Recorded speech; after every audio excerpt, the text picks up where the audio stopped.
Voltamos então para o nosso segundo e último vídeo da aula de hoje.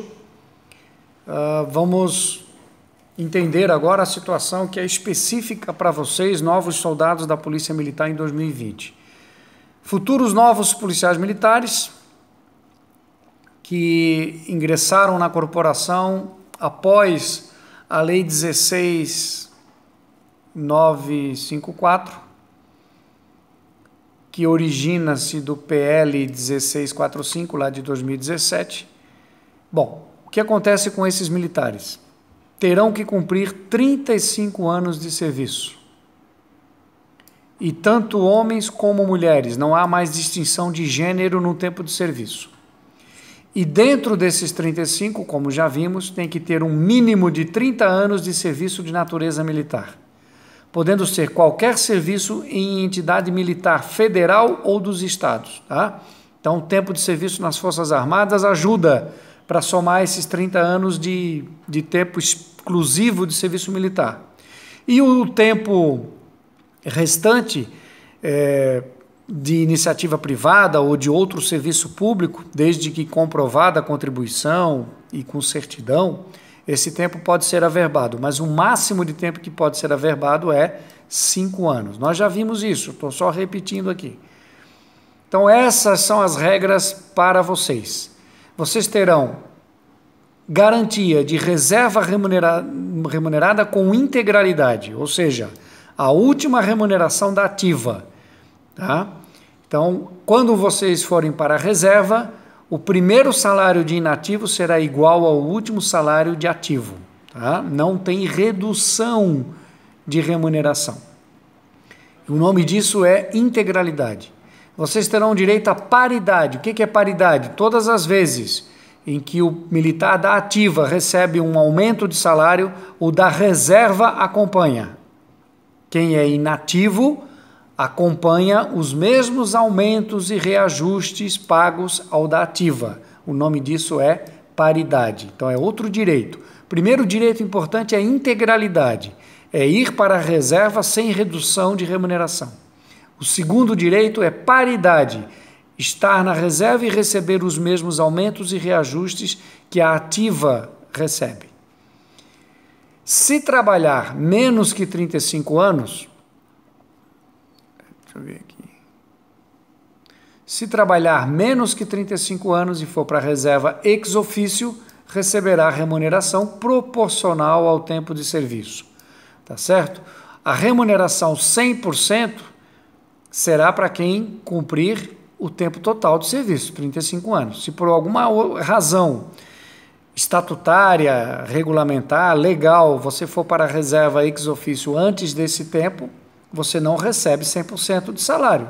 Você recebe 95%, 89%, né, ou seja, proporcional ao tempo de serviço que você tem.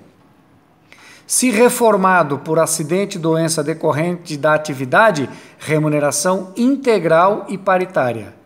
Tá? Então, se for reformado e for para reserva, ou para reforma, aliás, né, para reforma, por motivo de acidente com causa e efeito com o serviço, antes dos 35, ok, não tem problema, recebe remuneração integral. As pensões, vocês terão as garantias de que as pensões serão integrais e paritárias, acompanhando todos os aumentos e reajustes concedidos para a ativa, tá bom? Então, se morrer, o dependente cadastrado, registrado, recebe pensão no valor integral da remuneração que tinha o militar quando era vivo e com direito à paridade. Todos os aumentos e reajustes dados para a ativa também repercutirá aos inativos e às pensionistas. E as regras de alíquota de contribuição são as mesmas que você já tem hoje.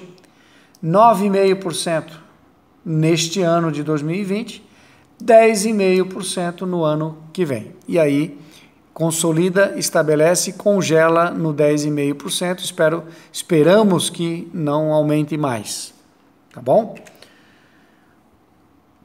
Policiais militares que já se encontram hoje na reserva ou reformados, que quando da edição da lei, em dezembro de 2019, já se encontravam na reserva. Teve alguma mudança para eles? Não.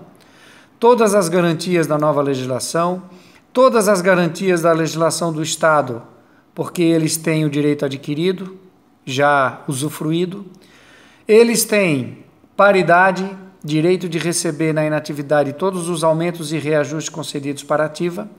Eles também tiveram mudança na alíquota de contribuição, passando aqui para 9,5% e para 10,5%, conforme eu já falei várias vezes. Tá? Então, para os militares da reserva ou reformados, nenhuma alteração, direitos adquiridos, preservados.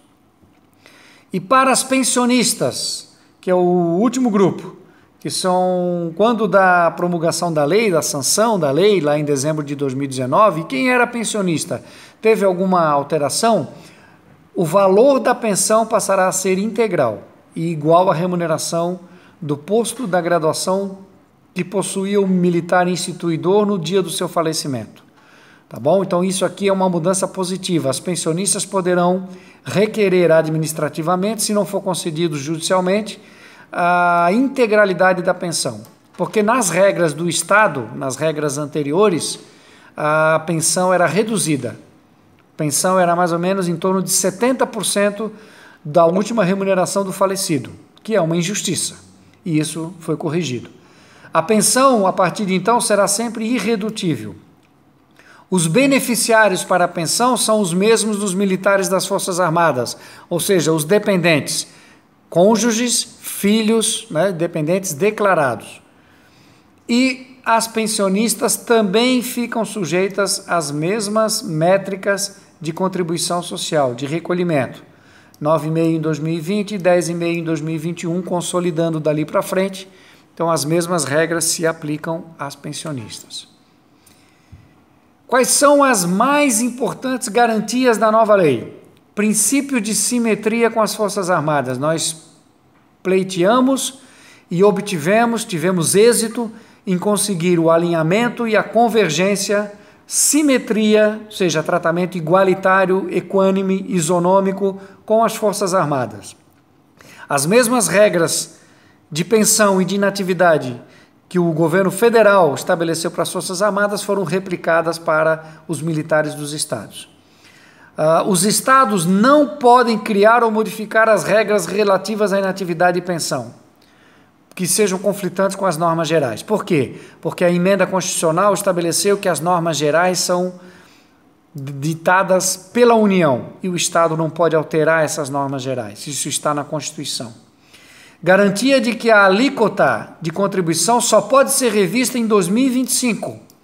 Aquela alíquota que eu falei várias vezes aqui para vocês, essa aqui, que hoje é 9,5% e que no ano que vem será 10,5%, essa alíquota. O Estado pode mudar, o Estado pode vir ali e alterar este ano de 9,5%. Não, vamos passar para 14%, porque os demais servidores são 14%, então não pode, o Estado não pode. Somente a União pode alterar os parâmetros e só em 2025. E sabe o que vai acontecer? Quando a União alterar para os militares federais, nós vamos de carona. Enquanto não for alterado para os militares das Forças Armadas, nós vamos permanecer no alinhamento e na simetria. Garantia de que a cobertura da remuneração para inativos e pensionistas será sempre responsabilidade do Tesouro do Estado, em sistema que não é contributivo, e sim retributivo, conforme eu já expliquei. Essa é uma garantia importante. A gestão e a administração do pagamento da remuneração para os nossos inativos e pensionistas é do Estado, através da Secretaria de Administração. Não é de Instituto de Previdência, não é de Fundo Previdenciário. E o regime não é contributivo, como é dos demais servidores. O regime é retributivo, tá? Encargo do Tesouro do Estado. Proibição expressa na lei de aplicar regras dos servidores públicos aos policiais e bombeiros militares do Estado. O Estado não pode pegar as regras dos demais servidores públicos e querer replicar aos policiais e bombeiros militares. Não pode. Os policiais militares e bombeiros militares atendem às regras e normas gerais de simetria com as Forças Armadas. Possibilidade de o governador editar um decreto e prorrogar o direito adquirido em até 2 anos. Lembram quando eu falei para vocês lá no início de que os militares até 31 de dezembro de 2019 teriam direito adquirido e poderiam ir para a reserva com 30 anos, a mulher com 25, preservando as mesmas condições, as mesmas regras? Pois bem, a lei abriu a possibilidade de o governador do estado, se quisesse, prorrogar o direito adquirido até 31 de dezembro de 2021. A pergunta é, nosso governador do nosso estado fez isso? Sim, fez. Tá? Sim, o nosso governador fez. É o decreto 419 de dezembro de 2019. Prorrogou o direito adquirido, que ia até 31 de dezembro de 2019, prorrogou até 31 de dezembro de 2021. Então, este ano, militar que cumpriu os 30 anos de serviço, pode requerer a reserva? Pode, com todos os direitos. A militar feminino que este ano de 2020 completou 25 anos de serviço, pode requerer reserva? Pode. Em 2021, continua podendo? Continua. Em 2022, não pode mais. Em 2022 já é 35 para homem e para mulher. Este decreto governamental somente prorrogou até 2021, certo? Muito bem, o assunto é muito complexo, eu fui muito rápido, tá? Eu fui muito resumido, muito sucinto, dei mais valor, mais valoração, mais relevância para aqueles pontos que efetivamente afetam a vida funcional de cada um de vocês, tá certo? E espero que a gente tenha conseguido esgotar tão rapidamente um assunto tão complexo como é a inatividade. Mas acho que, de modo geral, ficou bem explicado. Nós voltaremos ali para o nosso chat no WhatsApp e as dúvidas, as perguntas, o questionamento, as explicações a gente faz por ali. Tá bom? Encerramos então esse segundo vídeo sobre inatividade.